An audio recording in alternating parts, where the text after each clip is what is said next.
we have to look at the first country and the first dictatorship that arises. And that's the Soviet Union. So, to recap, stuff that we've definitely already gone over. The February Revolution in 1917 overthrew the Tsar. The October Revolution in 1917 installed the Communist Party.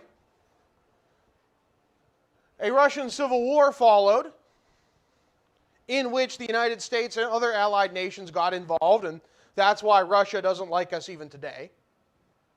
Or at least they certainly don't trust us. And in charge of that whole operation is Vladimir Lenin, who was secretly sent into Russia by the Germans. That secret weapon, that poison pill. So this is recap, if you didn't already know this. Okay. So what comes out of this is the USSR. And you do need to know what it stands for. It is the Union of Soviet Socialist Republics. So just like we are the United States, and we are a bunch of states that are united, there are a bunch of republics that are united. They are in a union of republics, because these were all once independent kingdoms. But these are not kingdoms. They're republics. And they are socialist republics. Socialist republics that are run by Soviets. Soviets are workers' councils. So just like we are the United States of America, when we're a bunch of states that are united in America, this is a union of republics that are Soviet socialist. Union of Soviet Socialist Republics. You need to know that. Please write that down. Union of Soviet Socialist Republics. So Vladimir Lenin, from the start, or nearly the start, he is having problems. In 1920, he is shot by a woman who was not too happy with what he was doing. He never truly recovers from that. He was shot through the neck. He's lucky he lived. After that, as he's putting together a new country with a new system that's never been done before, not to mention a civil war following a world war, he suffers multiple strokes from working way too hard. And so Lenin realizes that he must pick a successor. Who is going to follow him? So Lenin questions, well, what would Marx have wanted?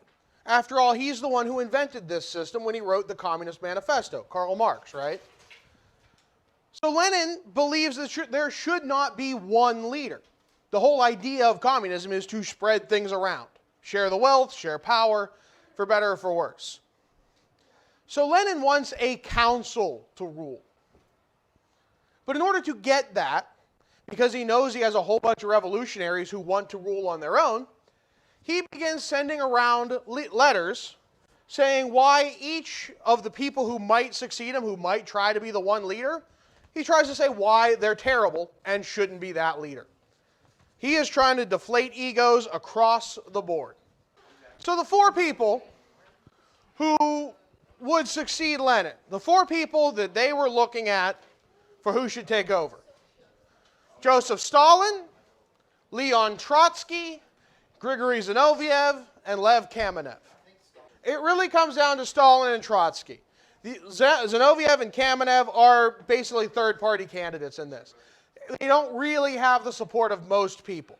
Most people come down to Stalin or Trotsky. And when it comes down to it, Lenin, in his letters about how everyone is terrible, says that Stalin is too rude.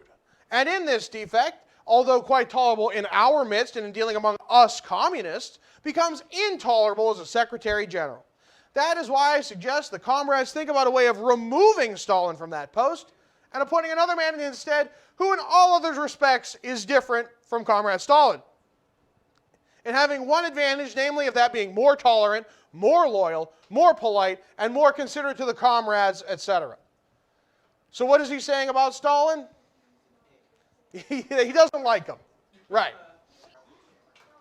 What happens when this is made public is that Stalin goes nuts. He just basically says, well, if that's how he feels, I quit. And everyone's like, no, Stalin, don't do that. We need you on board. Come on back. And he's like, all right, fine, but only if I'm actually supported by you guys. And they're like, yes, we support you. The thing is, you don't have to write this directly, but I want you to listen. This is a quote from a book when I did research on Stalin for my master's thesis. That there is no evidence of his having taken part in any of the fighting, organization of armed detachments, or visits to units, ships, or factories for the purpose of raising the masses. So he didn't fight, he didn't organize the fight, and he didn't go out among the fight in either the World War or the Civil War. By force of circumstance, he was in the headquarters of the revolution, certainly on center stage, but as an extra. He had none of the intellectual gifts, moral appeal, fiery enthusiasm, or bubbling energy that are so valuable at such times. At the apex of the revolution stood Lenin. Below him stood the figure of Trotsky.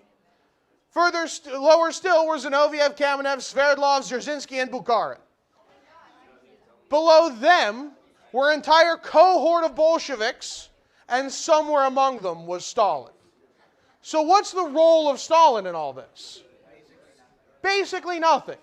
Stalin was a nobody. And yet, he was still in the center of all this.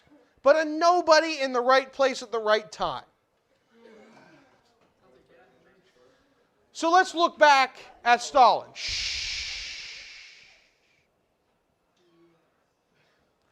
So we start at the earliest photo we have of Stalin, his first mugshot at age 16. So Joseph Stalin, growing up, he was beaten by an alcoholic father. His mother loved him to pieces. She wanted him to become a priest in the Russian Orthodox Church. So he was sent away to a seminary. He was expelled by 16. Yes. He becomes such a good bank robber and loves doing it so much that when the Bolsheviks want to go legit, and they're like, well, maybe we shouldn't rob banks to pay our bills. Maybe we should actually, try and get the people on our side and donate and such. Stalin goes, fine, I quit. And eventually they're like, fine, Stalin, come back, rob banks, it's okay. He's that good at it, he loves it that much. So, in this story of how does he come to power, in his role in the party, he is a general secretary. He is just a random dude with a very boring job no one wanted. That job was to pick who gets positions within the party. All right, we have someone who needs to give a speech in Leningrad. You go ahead and do that. We need someone to open a bridge, cut the ribbon in Moscow. You go ahead and take care of that. Just giving out those basic, boring jobs. No one wanted his job. It was a boring bureaucrat job.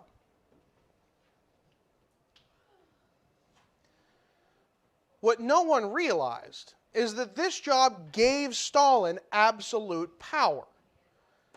Because if Stalin didn't like you, not only do you not get the good jobs you want, he starts sending you far, far away.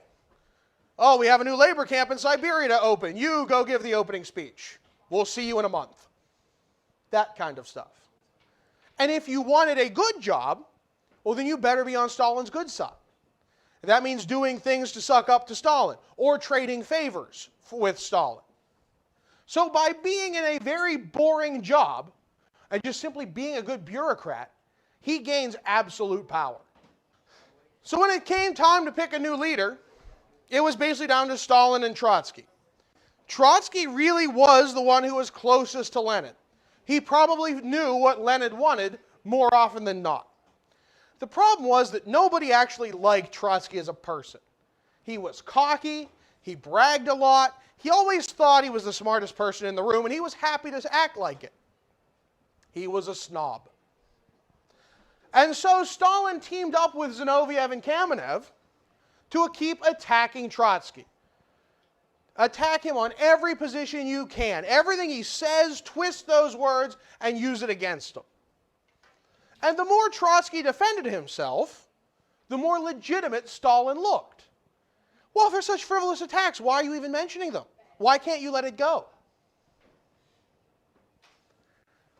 Stalin also made sure that all of his arguments agreed with what Lenin would have said. So if you argue against Stalin, you're arguing against Lenin. And in the Soviet Union, that is no bueno. So, before long, because of his work with Zinoviev and Kamenev, Trotsky is forced to flee the country.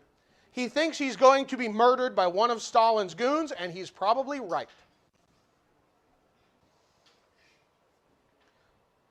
So with the biggest opponent gone, Stalin then kicks out Zinoviev and Kamenev from the party.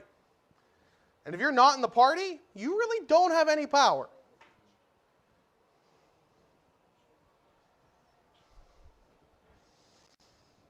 Zinoviev and Kamenev can't believe it. And they don't want to be this way. So they beg Stalin to be let back in. And Stalin says, I will let you back in if you admit to everything you've ever done wrong to me and the party. So Zinoviev and Kamenev begin saying, well, at this one dinner I was speaking out against you. I'm sorry about that. Sorry, Comrade Stalin. I put out these pamphlets that didn't make you look good. Sorry about that. Comrade Stalin, I undermined you and went straight to Lenin instead of talking to you. All these little things against Stalin and the party.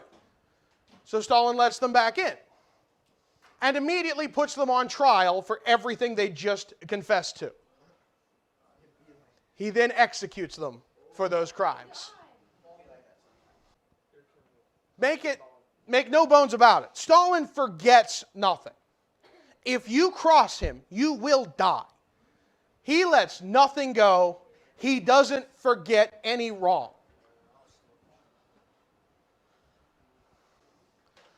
So at this point, it's worth telling some stories about Stalin. His first wife was probably the only time he ever had any happy moments in his life. When she died of natural causes, he said, the light has gone out of my life. And that's probably the last time he ever did something nice or had a happy thought.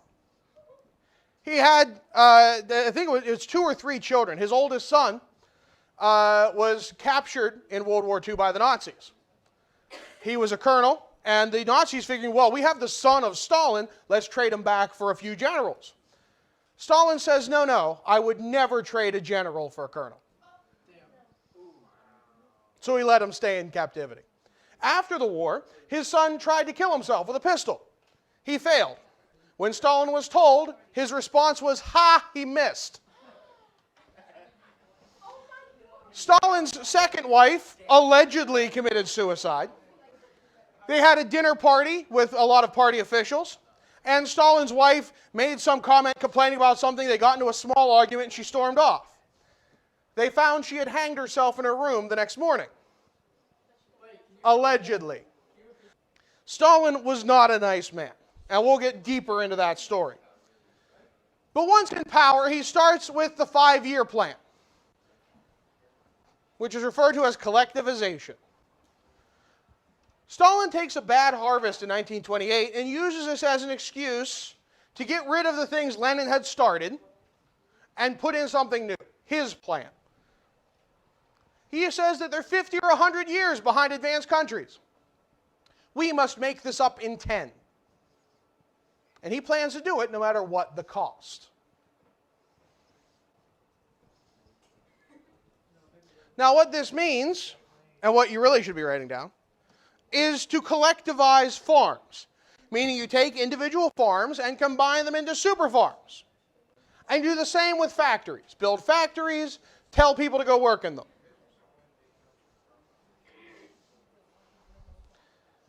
His logic in this is that you can start to get rid of extra people. In that, so let's say if you combine Westfield and Chantilly high schools into super high school, would you need 2 principals? No. Would you need 2 teams of assistant principals? No. Would you need 2 sets of secretaries? No. So in that, you can start to save some labor. Now, you don't need to write this. In the factories, that works. That works very well. Iron goes up 50%, steel goes up 60%, coal goes up 100%, oil goes up 100%, electricity goes up almost 200%. Big increases. But for farming, it's a disaster. Because when you tell everyone that you're going to a new farm to live on, and you're going to farm it, and you're going to give up everything you've grown and give it to the government, and then the government will give you back what you need, people don't react well to that. They're like, what do you mean I'm not going to keep what I need to live for my family? No, you give up everything. So people started hoarding food in secret to make sure they had food for their families. So efficiency doesn't improve. And then anyone who is cheating the system, doing something like this, anything to go against the system, they call these people kulaks. And so Stalin will order 1 million of these cheaters of the system to be sent away to labor camps in Siberia. That's 1 million fewer people to work on the farms. So this does not work out. Stalin imposes quotas that you have to produce so much, and you have to give so much to the national government. And it's these quotas that lead us to the Holodomor. The Holodomor. From 1932 to 1934. When bad harvests happened in Ukraine, people did not have much to give to the government and still live. Stalin said, no, you have a quota. You're going to give all the food until you hit that quota. That meant not having food for the Ukrainians. So Stalin takes away all their food, including what they needed, because they had to hit their quota. And if they didn't, he was going to punish them. And Stalin did not miss things. He made sure he could take as much as he could, including seeds, so people couldn't plant their own gardens and eat that way. He added fines to other foods that might be around, so people couldn't afford to buy them. He was punishing the people of Ukraine. So Stalin created a famine. Now, it's easy to show photos of victims, to show piles of bodies. I have spent my time in the Holocaust Museum's video archives as an intern. I know what that's looked like. I don't want to do that to you. I don't believe it's right. So instead, I want to look at the survivors, like these children.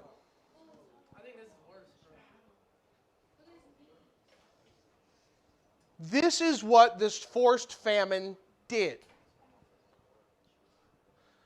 You can see an older brother feeding his younger brother. You take just a little bit of what you have, some vegetables, perhaps a piece of meat, you make soup. You have a little more to go around. Perhaps you feel a little less hungry. Or perhaps this child begging the photographer for anything. Now, there's a monument to the Holodomor in Ukraine. It's this one. Tell me what you see. I love a good monument. This has a lot of meaning to it. Little girl. Let's start there. There's a little girl. She doesn't look, well, how would you describe her as far as skinniness? She's definitely skinny. She's not what we saw in the last couple pictures, but she is small. She has something in her hand. What does she have in her hand? Grain, some wheat. Now, how would you describe her grip on that wheat? Very strong. What? She doesn't want anyone to take it from her. This is very important to her, clearly. Her eyebrows are like... So, let's look at her facial expression. How would you describe her facial expression? She's scared. She's scared. She's tired. Tired? What other words might you throw at that? Hungry? I'd agree with that. Sad, sure. The same statue from a different angle. Now describe her face. Mad. She looks very angry. It's the same statue, but from two different angles, you get different expressions, don't you? From someone scared and afraid to someone angry. This is not just a girl who's suffering. That's the same statue from two different angles, which is why I think it's so impressive. So we go from someone who's scared, afraid of what happened, to someone who knows this was done to her. This is not nature. This is not an accident. Someone did this to her. I think it's a very powerful monument. I love this one. And then in back, there's a monument that's a little more proper, gives a little more information. For the Holodomor, by June 1933, 25,000 Ukrainians were dying every day. 1,000 an hour. 17 every minute dying of starvation. Oh my God. And a third of this dying population were children under 10. It's an estimate that in these 2 short years, there were 10 million deaths from this manufactured famine. So this statistic of 10 million dead does not include anyone who was deported and taken away for causing problems, anyone who was secretly executed for trying to resist, or anyone who died of disease at this time. And if you're starving, what do you think happens to your immune system? It's terrible. So diseases and infections were super common. So this number is higher. This is just what Stalin directly did through this famine. Then came the Great Purge. In the years that followed, Stalin began eliminating anyone who ever disagreed with him, or anyone who could become a problem. These are the Soviet numbers. Stalin would simply have lists compiled. If you said something wrong in a conversation with him, he remembered and he had you executed. If you mentioned someone who was already executed, Stalin made sure that got written down and you got eliminated.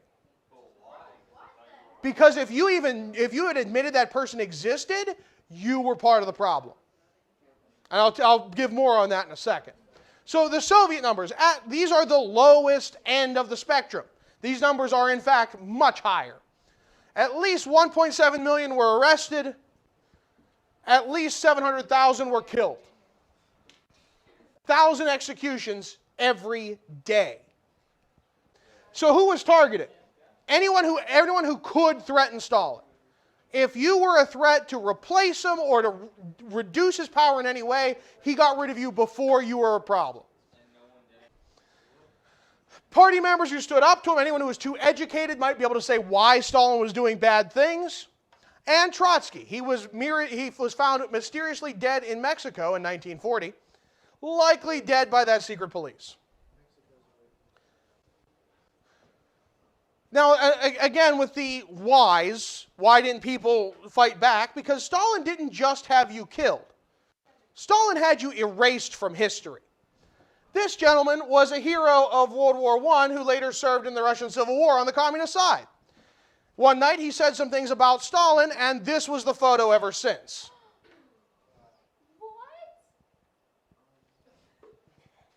This is a photo from before the revolution of an early meeting of the Communist Party. Here's Vladimir Lenin.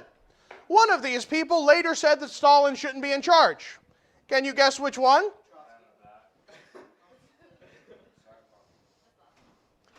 This famous photo, as time went on and each of these people said something against Stalin, the picture loses more and more people. Furthermore, here's Trotsky at the center of the revolution. Here he's not. You were not just executed, you were unpersoned. You no longer existed. And what do you think happened to the people who asked about those people? They were also unpersoned. You were not just killed, you were erased by Stalin. In 1940, Stalin signs a pact with the Germans that they will not go to war with each other. They called this a non-aggression pact. Sometimes you see it as the Molotov-Ribbentrop Pact. Those are the people who actually negotiated and signed it. Yes. Vyacheslav Molotov, and the Molotov cocktail is named for him. The Finns used it. And of course, Joachim von Ribbentrop of Germany. Joachim von Ribbentrop.